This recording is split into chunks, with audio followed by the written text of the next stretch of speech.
अरे दीवानो मुझ पहचानो, कहां से आया मैं हूं कौन, मैं हूं। पहचाना? कैप पहनना पड़ रहा है इसलिए चेहरा आपको दिखाई नहीं दे रहा होगा।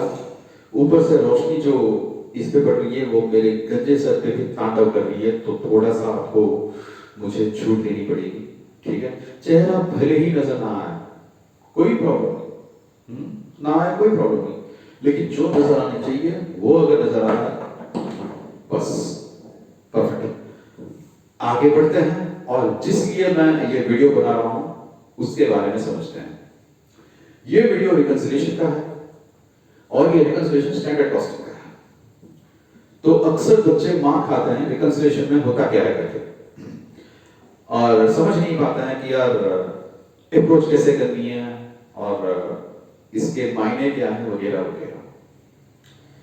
तो मैं आपको स्टैंडर्ड कॉस्टिंग का रिकंसिलिएशन के कॉन्सेप्ट्स पूरी किताब में जैसे है उस तरह से मैं आपको समझाने लगूं तो शायद आपको थोड़ा बहुत प्रॉब्लम हो सकता है, लेकिन अगर मैं रेकॉन स्टाइल में समझाऊं तो शायद आपके लिए बेटर होगा।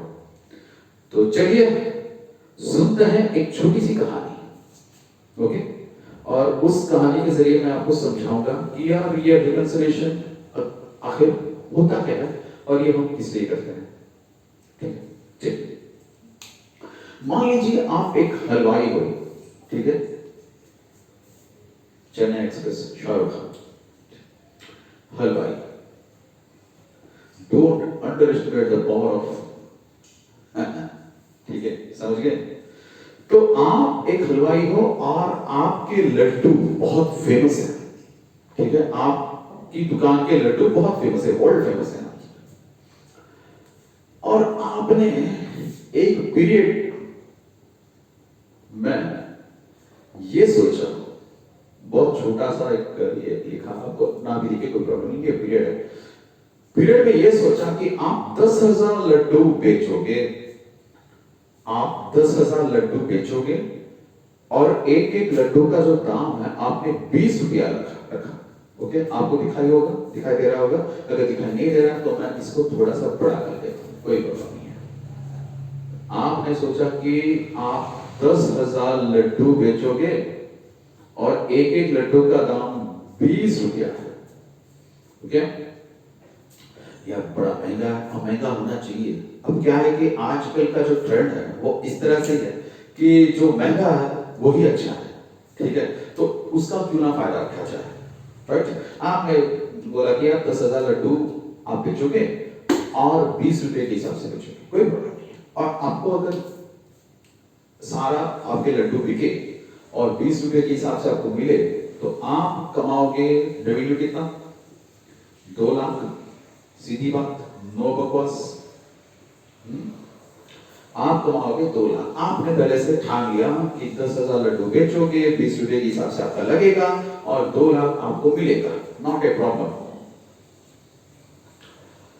और 10,000 लड्डू अगर आप बेचते हो तो ऑब्वियसली उसके लिए आपको जितने सारे इंग्रेडिएंट्स हैं ना उसके, वो नेचुरली खरीदना पड़ेगा।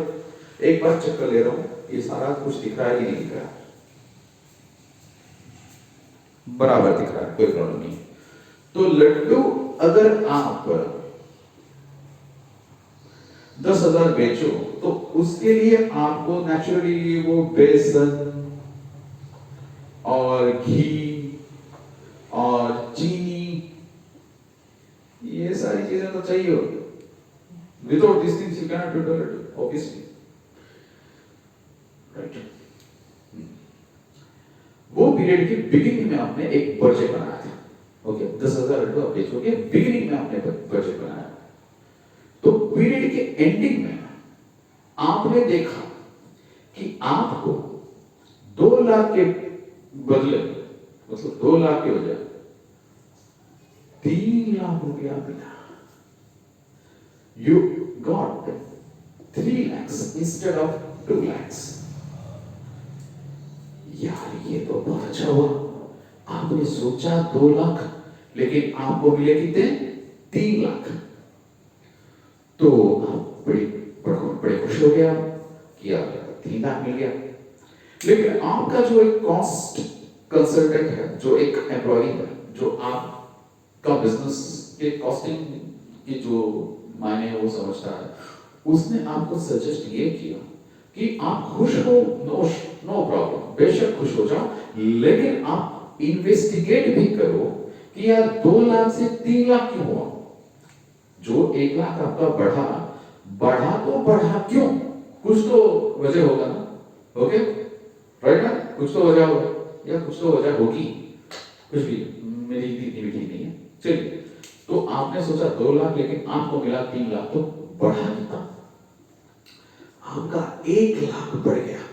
हम एल नहीं यूज करते हैं, आर्यभट्टा के बच्चे हैं तो हम 0 यूज करते हैं। 1 लाख आपका बढ़ गया।